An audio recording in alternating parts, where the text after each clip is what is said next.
Hello students, welcome to our channel. So today we are going to start with reported speech. So what is reported speech? Basically reported speech को हम direct और indirect speech भी कहते हैं. ठीक है. What do you understand by direct and indirect speeches? Direct speech जो है वो किसी के कहे हुए शब्द होते हैं, that are the exact words. इनकी पहचान ये होती है कि ये इन्वर्टेड कॉमर्स के अंदर होते हैं. ठीक है. whereas जो इनडायरेक्ट स्पीच है वो उन्हीं वर्ड्स का ट्रांसलेशन होता है जो आप किसी थर्ड पर्सन को देते हो. when the exact words of the speaker are reported by another person, मतलब जो स्पीकर जिसने कुछ वर्ड्स बोले हैं उसके एग्जैक्ट वर्ड्स किसी दूसरे को कहे जाते हैं. Reported speech is used. Reported speech का हम यूज़ करते हैं और उस स्पीच को हम इनडायरेक्ट स्पीच कहते हैं या फिर नरेशन कहते हैं. For example he said my father is out of station. तो यहाँ पे जो सेड है, सेड एक रिपोर्टिंग वर्ब है. ठीक है. और इज़ जो है वो the verb in reported speech, वो रिपोर्टेड स्पीच का वर्ब है. ठीक है. तो ये रिपोर्टिंग वर्ब है और इज़ जो है वो क्या है, the verb in reported speech. ठीक है. उसके बाद यहाँ पे है इसका नरेशन क्या होगा. He said that his father was out of station. ठीक है. अब ये कैसे हुआ, क्या था, तो अब हम कुछ रूल्स देखेंगे कि डायरेक्ट स्पीच से, ये देखो ये डायरेक्ट स्पीच थी, ये उसके एग्जैक्ट वर्ड थे, जिसने ये बोला है उस स्पीकर के ये एग्जैक्ट वर्ड्स थे. ठीक है. अब ये जो एग्जैक्ट वर्ड्स हैं इन्हें किसी सेकेंड पर्सन ने जिसने सुना है किसी थर्ड पर्सन को बताया that he said his father was out of station. तो यहाँ उसी के मीनिंग वही है पर कहने का तरीका अलग हो गया. तो that is in direct speech. ठीक है.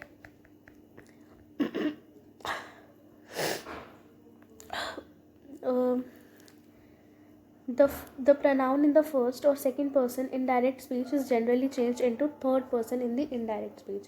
ठीक है. तो जो फर्स्ट पर्सन या सेकंड पर्सन डायरेक्ट स्पीच में होता है वो थर्ड पर्सन में चेंज हो जाता है.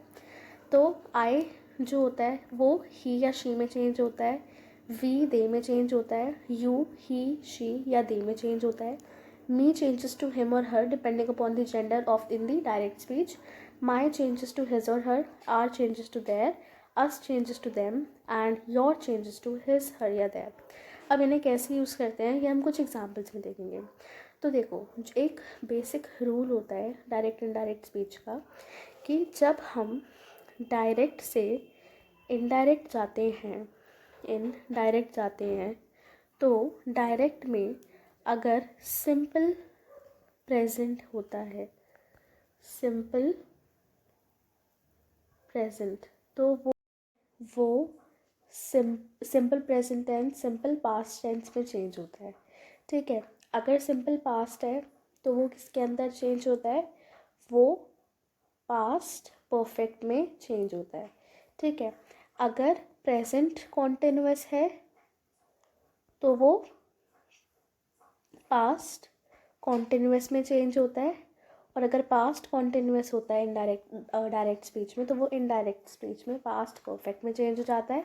और यहीं अगर प्रेजेंट परफेक्ट है डायरेक्ट स्पीच तो इनडायरेक्ट में वो पास्ट परफेक्ट में चेंज हो जाता है. तो इस तरीके से कुछ ये साइकिल चलती है. ठीक है. और अगर पास्ट परफेक्ट है तो वो पास्ट परफेक्ट में ही रहता है. ठीक है.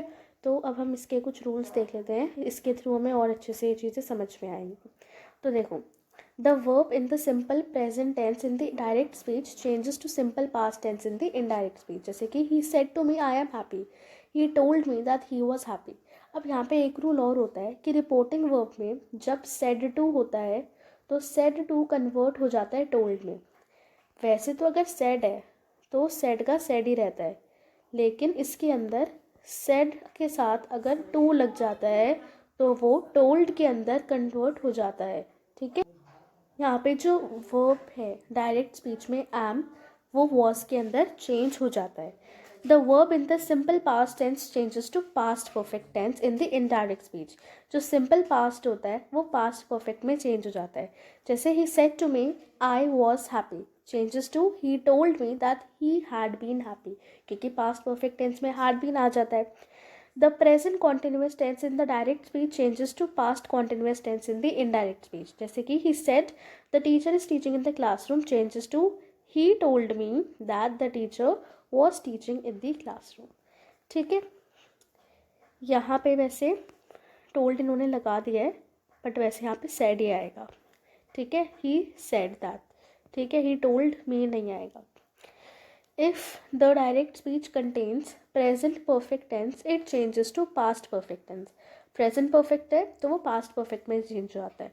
She said I have passed the test. It changes to she said that she had passed the test.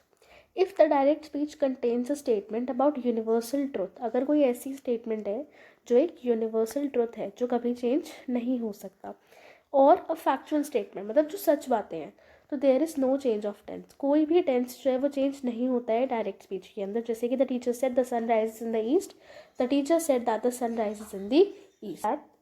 Now next is while changing interrogative sentences the verb said to changes to asked and if and whether are used in place of that. तो हम हर बार क्या करते हैं कि said है, ठीक है, inverted commerce काट के दांत लगा देते हैं. तो अब क्या होता है कि सेड टू या अगर सेड होता है तो उसकी जगह इंटेरोगेटिव, अगर डायरेक्ट स्पीच होती है, डायरेक्ट स्पीच अगर इंटेरोगेटिव होती है तो इसकी जगह हम आस्ट लगाते हैं, और आस्ट के बाद हम वेदर या फिर इफ़ लगाते हैं. ठीक है, तो moreover, the interrogation mark is not repeated in the indirect speech. He said to me, will you lend me your notebook, changes to he asked me whether she would lend him her notebook. तो यहाँ पे क्या हुआ, whether she would, ठीक है, you change हो गया she में, will चेंज हो गया would में, lend का lend रहा, me का him हो गया, your her, ठीक है, him your notebook.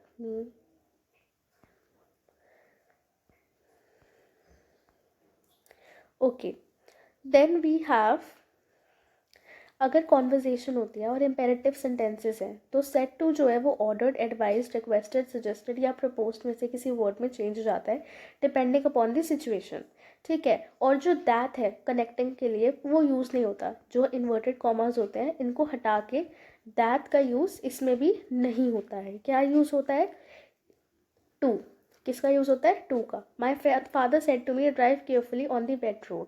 तो ये क्या होगा, my father said to me, said to cut जाएगा, ठीक है, एडवाइज्ड आएगा, क्योंकि depending upon the imperative sentence. Imperative sentence कैसा है कि उसके फादर उसे एडवाइस दे रहे हैं, तो दैट्स वाई यहाँ पे क्या आया, एडवाइज्ड मी.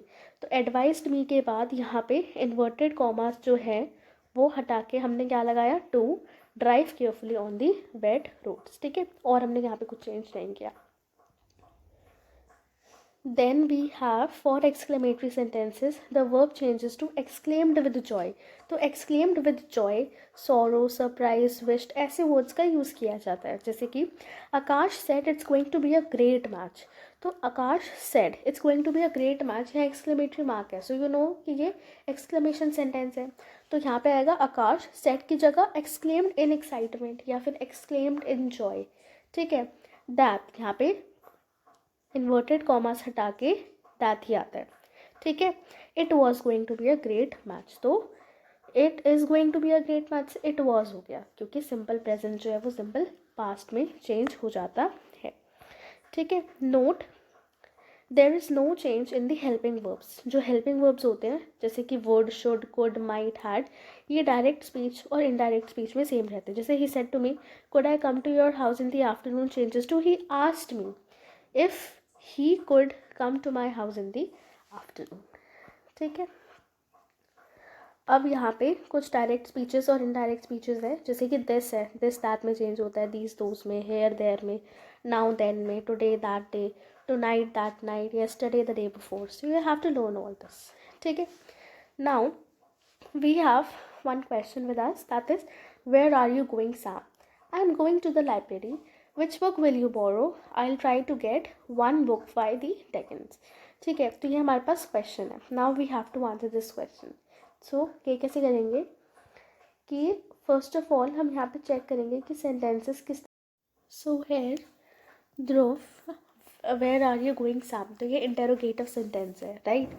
तो ध्रुव जो है वो सैम से पूछ रहा है, तो यहाँ पे क्या आएगा, ध्रुव आस्क्ड, ठीक है, सैम से पूछ रहा है, ठीक है, where he was going, where are you going, तुम कहाँ जा रहे हो, तुम कहाँ जा रहे थे, वेयर ही वॉज गोइंग, ठीक है। उसके बाद क्या था, Sam I am going to the library, तो सैम ने जवाब दिया, तो यहाँ पे क्या आएगा, सैम, इसे क्या हो रहा है, Sam replied I am going to the library, तो क्या आएगा, that he was going to the library, right, library, ठीक है। Then Dhruv, which book will you borrow, so Dhruv further asked, उसने दोबारा पूछा ना, तो ध्रुव फर्दर आस्ट, देखो बेटा, यहाँ पे हम कुछ वर्ड्स का यूज़ कर रहे हैं, जैसे कि हमने यहाँ पे फर्दर का यूज़ किया है ना, आस्ट के बाद हम इफ़ का यूज़ अभी नहीं कर रहे हैं, तो क्यों नहीं कर रहे, क्योंकि ये सेंटेंस अभी कंटिन्यूएशन में है। अगर ये सेंटेंस कंटिन्यूएशन में नहीं होते तो हम उसको उस अकॉर्डिंगली आंसर करते हैं, बिकॉज हम we know a little bit basics, तो हम हर जगह रूल से हम थोड़ा ये भी देखेंगे कि जैसे एक होता है ना कि हम देखते हैं कि इंग्लिश में सुनने में क्या अच्छा लग रहा है, तो हम कहीं ना कहीं उस चीज़ को भी थोड़ा कनेक्ट करके रख चलते हैं, क्योंकि हर rules are a lot in this, ठीक है। तो Dhruv further asked, so we have to make this like a conversation, कि कोई किसी को कोई कॉन्वर्जेशन बता रहा है, इसलिए हमने यहाँ पे फर्दर का यूज़ किया।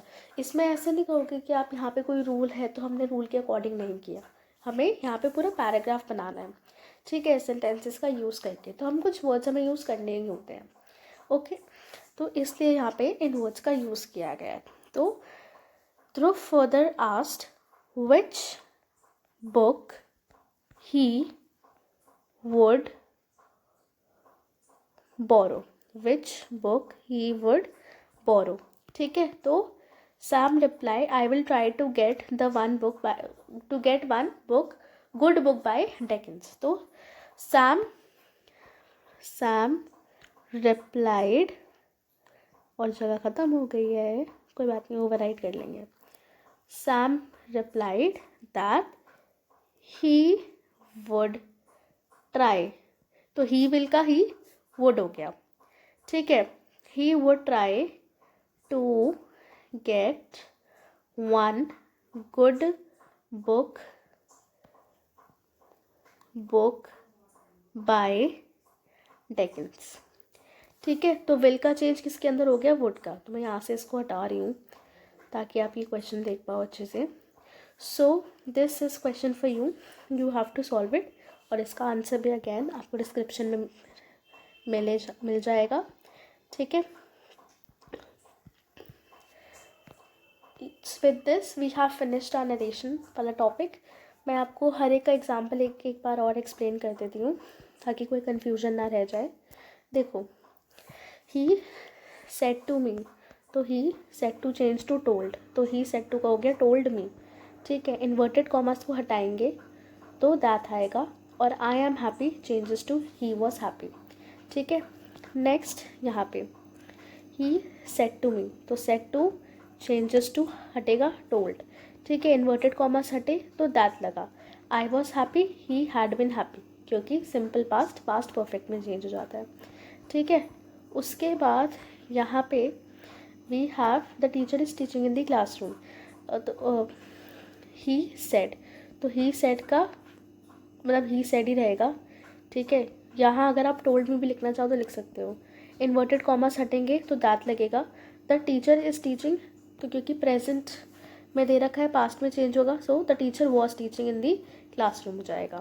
देन शी सेड, तो इन्वर्टेड कॉमर्स हटेंगे, she said as it is आएगा, दैट लगेगा। I have pass the test, तो शी आएगा, क्या चेंज हो जाएगा, शी, तो शी हैव की जगह हैड आ जाएगा, क्योंकि हमें पास्ट परफेक्ट टेंस में चेंज करना और पास दी टेस्ट हो गया। उसके बाद the teacher said that the sun rises in the east, तो ये यूनिवर्सल ट्रुथ है, तो ये एज इट इज़ रहेगा। He said to her, will you lend me your notebook, तो he asked her, said to की जगह क्या लग गया, आस्क्ड, और इन्वर्टेड कॉमर्स हटा के हमने वेदर लगाया और वेदर की जगह हम इफ़ भी लिख सकते थे. She would lend him her notebook. ठीक है. उसके बाद my father said to me drive carefully on the wet roads. तो my father said to me की जगह क्या आएगा, कट होके एडवाइज्ड, और ड्राइव के और ये जो सेंटेंसेस के इन्वर्टेड कॉमर्स हट के टू के साथ यह कंपनी होगा. ठीक है. उसके बाद हम आते हैं यहाँ पे लास्ट एक्सक्लेमेटरी वाला, Akash Dada that's going to be a great match, तो एक्सक्लेम विद एक्साइटमेंट. ठीक है. और यहाँ पे ना कुछ वर्ड्स जैसे कि हुर्रे, एल्लास, इनका भी यूज़ किया जाता है. ठीक है. तो इससे भी हमें समझ में आ जाता है कि वो एक्सक्लेमेटरी सेंटेंसेस है. ठीक है. तो ये exclaimed in the excitement that, तो यहाँ पे इन्वर्टेड कॉमर्स हटके क्या आया, दैट इट इज़ गोइंग का it was going to be a great match. ठीक है. With this we have came to an end of the topic that is reported speech. I hope आपको समझ में आया होगा. Still you have any doubts, you can ask me in the comment section related to any question, any topic related to this or anything. ठीक है. Thank you so much and bye.